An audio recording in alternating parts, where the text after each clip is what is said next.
I recently saw Halloween 2018. In preparation for Halloween Ends, I figured I might as well jump into a timeline and take care of both 2018 Halloween and Halloween Kills. And yes, I already know I did Halloween 1 and 2, and both Revenge and Return are pretty good, but it gets ancient Egyptian weird in Halloween 6 Curse of Michael Myers, so they'll get delayed for another time. Sorry, Jamie from Halloween 4 and 5. At least we don't gotta worry about impregnating nieces and ancient Egyptians. Oh god. But here's a timeline that doesn't contain a creepy, disturbing ancestral plot in Michael Myers' 2018's Halloween. The movie starts off in an insane asylum where two journalists arrive in hopes to reach out to Michael Myers in person. It seems the movie continues on after Halloween 1, but I like to pretend it comes after Halloween 2 because they throw in a lot of references in both 1 and 2. And the story does continue after Jamie got attacked by Michael Myers, so we'll let it slide, for now. But in this timeline, since Laurie got attacked back in the 70s, Dr. Samuel Lewis is dead, and replacing him is his student and protege, Dr. Satine. Good afternoon. Good afternoon.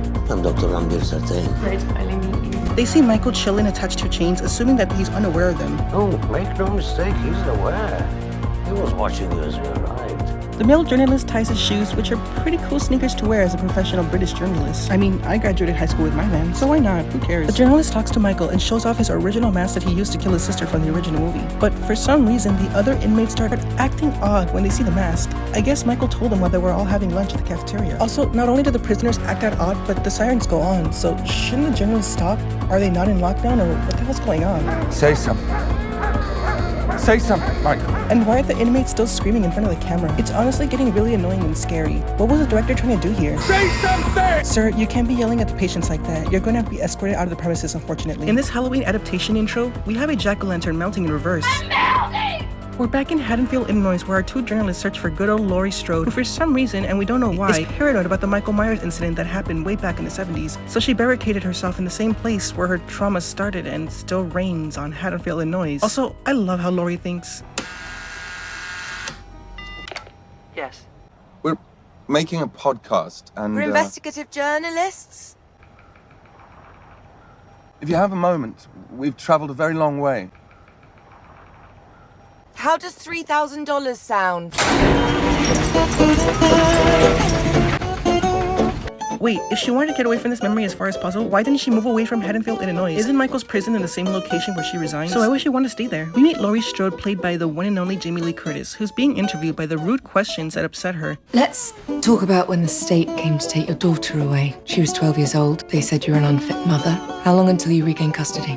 I didn't, but you already knew that. That's right, Jamie. Show who's boss. I'll accept my payment. 12 seconds later. Get up. We meet Laurie's daughter along with her daughter's husband, and Laurie's granddaughter, who I'm guessing doesn't like how bad of a liar her mom is. Either that, or she's drinking that Irish coffee. Did you invite grandmother like you said you would? To bat tonight? You said that you would invite her.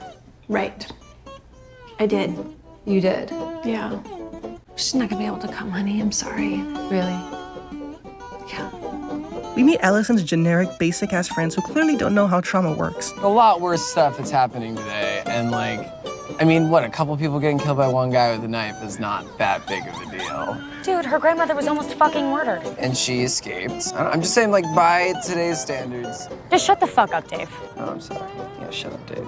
At school, we meet Allison's boyfriend along with her sidekick, and during class, we see Laurie stalking her granddaughter. Look at that, she really is a Myers. Also, just like Michael, how does she know where to stand to look at her granddaughter's classes? Laurie gives Allison the interview money and explains to Allison on why her mom doesn't want Laurie out over for her dinner. Later at night, we have Laurie waiting for Michael to be transferred to another prison. It's sweet because Dr. Zatane decides to go with Michael so he can continue his research at the new prison. Michael Myers is still my patient until he's in somebody else's care. So I'm seeing my duty through till the end.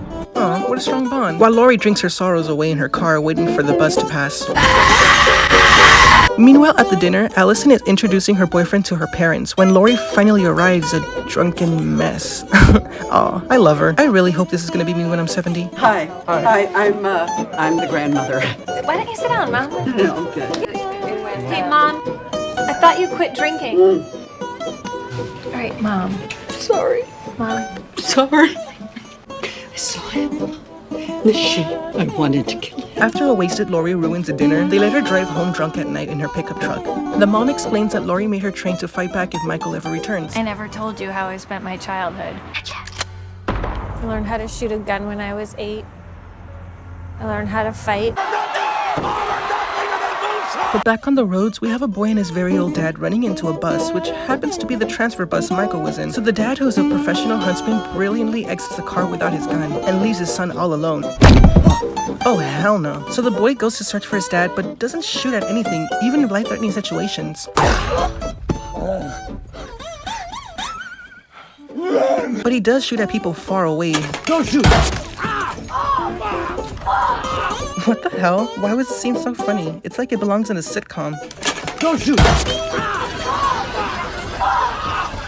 In 5, 4, 3, 2.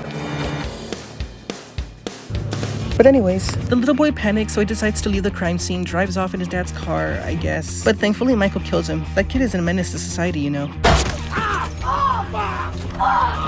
Also, if the keys were in the car, why didn't Michael just drive off? Maybe he just wanted the kid dead more than everyone else did. But seriously, who surprises someone from help instead of making your presence aware? We then cut to a hard-working policeman responding to a crime scene. We have a 1050 on Marlowe Road. Copy that, dispatch. I'm on my way. He checks out the crime scene and finds out Dr. Satine making himself more aware. Show your hands! I've been shot. Escape? Who? Did who escape? Don't worry, Dr. Satine. The little boy didn't escape. Michael Myers got him. The movie wants to remind us about the British journalists who we haven't seen in a while, so they added a scene of them visiting Judith Myers, the older sister who got stabbed in the original Halloween. We get the cops at the hospital checking up on Dr. Satine, realizing Michael Myers escaped, so they're screwed. Also, why is this guy wearing a cowboy hat? We cut to a British journalist at a gas station, where we get this scene for some reason.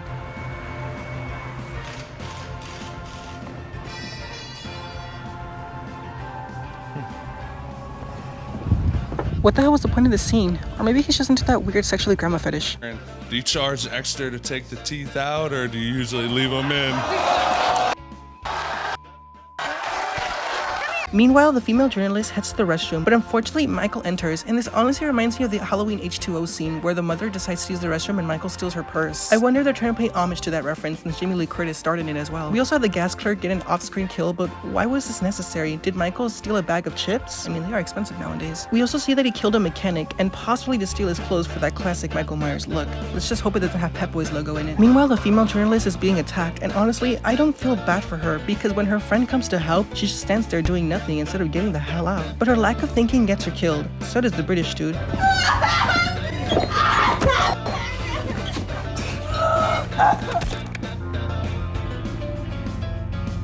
We have Michael rejoicing with his mask as we all know Halloween is just about to begin. We have a hangover Lori hearing that Michael escaped, so she goes inside her secret rapture-proof bunker.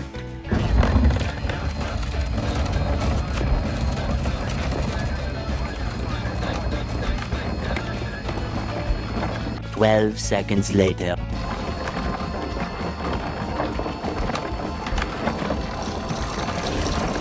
Later that day, she warned her daughter about Michael's escape. She tells her about the bus stop, but mom just brushes it off. Gotcha! Jesus, you're dead. What are you doing in our house? You mean, how did I get into your house? Put down that gun. Hey, back off! I mean, seriously, why don't you listen to Lori and look at the false information she spewed out about the world? The world is not a dark and evil place. It is full of love and understanding. As the police find dead bodies at the gas station, we have the cowboy cop show up, but he doesn't even do anything at all. And this isn't the only time he's going to do this in the movie. We get a nice homage to the original.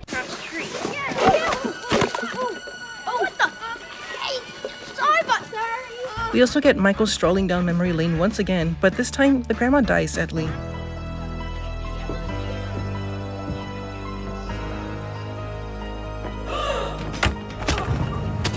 Oh man, poor grandma. Michael scopes out the Halloween scene. The movie keeps hitting us with nostalgia, because I'm positive this is a reference to the second death in Halloween 2.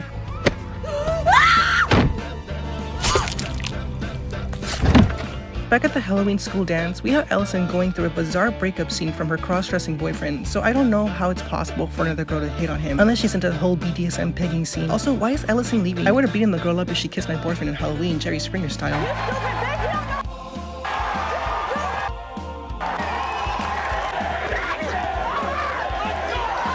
Meanwhile, Vicky, Allison's friend from way earlier in the movie, is babysitting a kid named Julian, and there's a lot of funny scenes added to this. Yo, you guys should just come over here when it's done. Dave's already on his way, and he's gonna bring the, the Alakazam, if you know what I mean. I heard you telling your friends to come over here and you're gonna smoke some weed. Julian, I'm talking about like a magic trick, like abracadabra. I know you talking about smoking weed. Don't lie to me. That's against the rules. I'm telling my mom. Well, I'm gonna tell your mom about your browser history. You better not. But one scene is acceptable because we built a nice bond between Vicky and Julian in under 45 seconds. Great job, you two. By the way, you're actually my favorite kid I babysit for. I like you too. Vicky's boyfriend shows up as she does the same mistake I did a few Halloween nights ago. Julian panics saying he saw someone in the house, so Vicky goes up and checks. As Dave, Vicky's boyfriend, smoked that Alakazam in the house, which the movie is clearly falsifying because marijuana can be smelled everywhere in the house, so Julian's parents are definitely gonna fire Vicky. Anyway, Vicky is checking for monsters in the closet, but unfortunately, she just found one. Oh shit! Aw, poor Vicky. Dave tries to help out, but we cut to both Laurie and the cop responding to Vicky's death, where they find both Allison and Dave. And although they didn't make love on Halloween night, I feel like this was a pretty good homage to when Laurie's friends died. But when Laurie responds to the crime scene, she immediately acts like a usual day 2022 unstable crazy American lady wielding a gun at kids in front of her parents too. Get out of here! Now! Get inside! Thankfully nowadays people just get their smartphones out and record. So don't move from here or I will tell them that you fled the scene. We're going back to the scene. Citizen's arrest! Citizen's arrest! She's fucking true. She nicely spots Michael as a family glare is exchanged. This scene really bothers me as we get a cop chasing Michael, but I guess despite having a gun and shooting a walking Michael Myers, he still escapes? What? How? We have Laurie chasing Michael as well, but in the next shot, I guess he just teleports the hell out of there. We get the chief arriving fashionably late as always, and not doing any police work as well, as Dr. Satine makes a recovery and asks for Michael. Where is he? You tell me. What do you mean? You're the one that was literally following him. You have the gun. You were chasing him on foot. After the sheriff has done no work whatsoever, he insists Dr. Satine helps capture Michael instead of the police with guns and force and yeah. He's an asset. He's not an asset, he's a liability. I don't know, he's going on this hunt. You want me to take this injured civilian to go look for a psychopathic serial killer? Yeah, you just don't want to do any police work, huh? And Laurie comes to the scene to review this movie and explain what cops do in today's society. Sheriff, Frank, what are we doing? We don't need your help right now, Laurie. You're just standing here. Please do something. We cut to Allison walking home with her ex's best friend.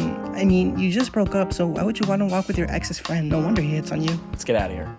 I know a shortcut. Also, why did they take a shortcut, but they basically hop over private property twice, which I'm sure is more exhausting than just walking around it. I mean, seriously, what kind of shortcut is this? Unfortunately, it turned out to be a shortcut from life to death, as Michael appears.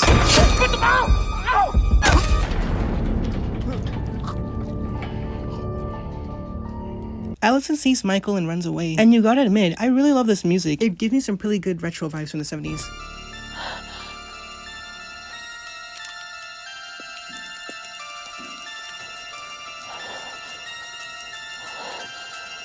Laurie warns her daughter about Michael. It's not safe here. Where's Allison? Where's she? Where's Allison? Jesus Christ, Laurie, let her speak. We cut to Laurie being frustrated by her daughter nagging the cops as they do their job. So Laurie begins insulting her daughter, predicting crazy entitled women that keep sweeping this country to this day. She's not texting, so whoever you have looking for her is obviously not able to identify kids everywhere. Karen, please. There's no witch Karen. costume. In the last 40 years, I don't Karen! We have Allison meeting Officer Hopkins and Dr. Satine as Laurie leads her daughter and husband to safety at her house in the bunker. We cut back to Allison in the group to stop Michael. And honestly, I thought they were gonna throw another reference in Halloween 2 when they accidentally killed a random trick-or-treater. But no, it was actually Michael Myers this time. Look! It's him! Here we go. Also, why is this unprofessional cop trying to run him over? I know he has a badge and he thinks he's above the law, but horror slasher icon or not, you're supposed to hold him under arrest and let the justice system release him out of bail like every other crime in America. But instead, we get this bizarre, dumb plot twist where Dr. Satine kills the cop so he can make Michael meet Laurie? What? That doesn't make any sense because Michael just wakes up and kills this annoying new doctor. What a failed heel turn. Say something. I'm Batman. Also, how did Allison not escape when an injured old man with a psychology degree is putting a heavy, strong serial killer in the back of her car? But she can only escape when Michael's awake and killing the doctor. So seriously, how did she escape with all of this? And what was the point of this whole scene? We have Laurie preparing herself as her son-in-law / Allison's nosy father sees a cop car, and after moments of questioning, he does what any other angry, entitled American adult male does and opens a police car driver's seat door. That's illegal in all states, you know.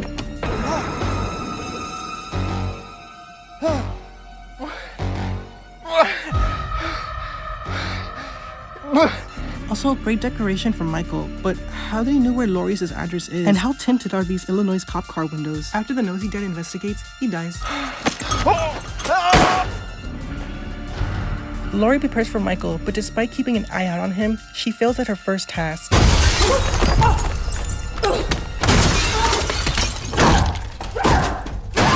But just as she's about to fail, she gives one good shot.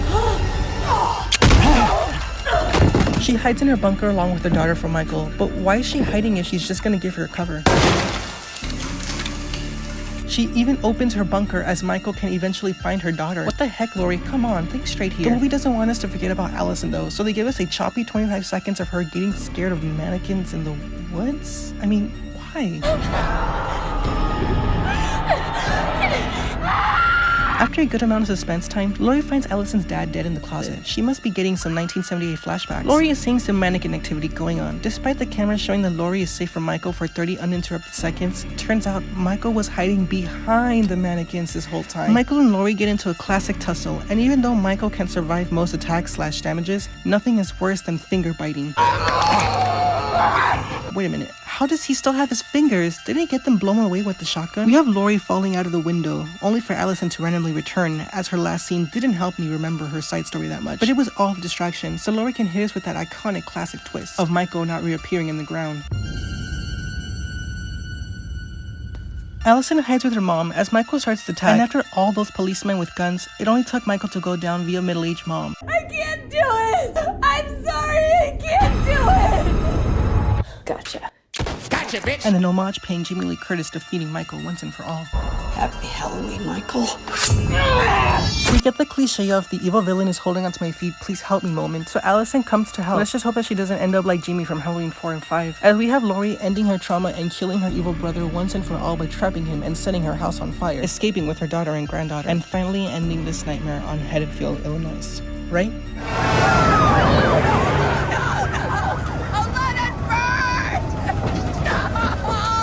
And that was Halloween 2018. Okay, for starters, this movie was pretty okay to watch, and they say that because it felt pretty bland to enjoy. From the beginning of screaming man that tries way too hard to be scary, to boring men who haven't done anything in the movie that is trying to gain audience sympathy, along with characters that aren't too appealing or stand out from the crowd, as well as poor character intelligence that will honestly make you feel confused, laugh, and even say, what the hell? I mean, seriously, I genuinely don't know they're supposed to make us laugh in moments that aren't even supposed to be funny in the first place. Laughable scenes aren't only the unnecessary scenes to be added in this movie, as they do so much with unimportant conversations. I guess they were just trying to make sure that the film stays at its 1 hour and 45 minute length time. Story-wise, the movie makes sense, ignoring most Halloween films, reboots, and remakes, and focuses right on the beginning again. The pace was alright, but it's these odd scenes that honestly damage and discredit the film, and make the movie feel like a gag at some points. The characters are all mostly whitewashed and bland. There were non-diverse characters in this film, and when there are diverse characters, I think they make them a little too diverse. Got nobody but my horse and my friend the cactus guy. And even though he's the only one standing up in the crowd, he barely doesn't even do anything in this movie. He only shows up in unnecessary scenes and after a crime scene. I mean, seriously, he's the chief of police and he doesn't even do anything in this film. From the moment I heard their conversations in the kitchen, I already knew that this movie was gonna bore me because who talks like this? Even Allison gets annoyed. I got peanut butter on my penis. Ew, Dad. Instant karma. Did you invite grandmother like you said you would? About tonight, you said that you'd... Oh. You got children and you clean guns and you like to get high with them and then y'all get fat. Hey, Dad. What? Can you stop? It's odd to say, but this film kind of gave me 2007 Rob Zombie Halloween vibes. And I'm not saying it's bad, except for the second one, but it does give me that edgy 2007 try-hard movie teenage character vibe that they had back in the movies at the time. But it's 2018. Why are these cliche teenagers so boring and basic in this film? Negatives aside, this does a good job creating a pretty cool timeline that comes straight from the original 1978 film, including some nice little Easter eggs that references the first film.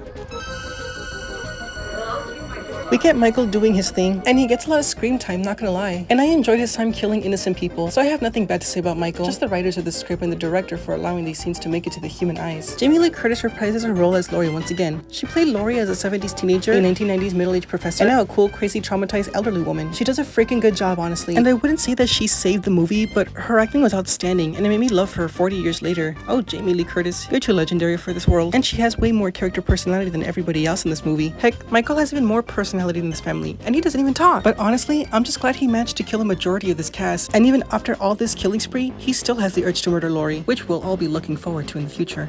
So with all that out of the way, I give Halloween 2018 7 Jamie Lee Curtises out of 10. Even though this film contained a lot of eyebrow-raising scenes, it's a great movie to watch if you're a horror movie fan. It might contain odd writing and untasteful characters, but you'll enjoy the story on Michael Myers' return for Laurie, nostalgic jingles and scenes, along with some nice nostalgic kills that will leave 1978 fans oh so satisfying. But as usual, thank you so much for watching, and if you enjoyed your time here, please leave a like and subscribe, as it can help this channel grow. And if you have any movie suggestions, please leave me know in the comments below and see what I can do next. I'm really interested to see what movies and recommendations I get, and hopefully your comment will be turned into a video. It's a small channel, so anything can happen. Are you gonna watch Halloween Ends this October? Let me know in the comments down below, and let me know what you think as well. As usual, thank you so much for watching. Have a good day, stay safe, and most importantly, stay tuned. Bye!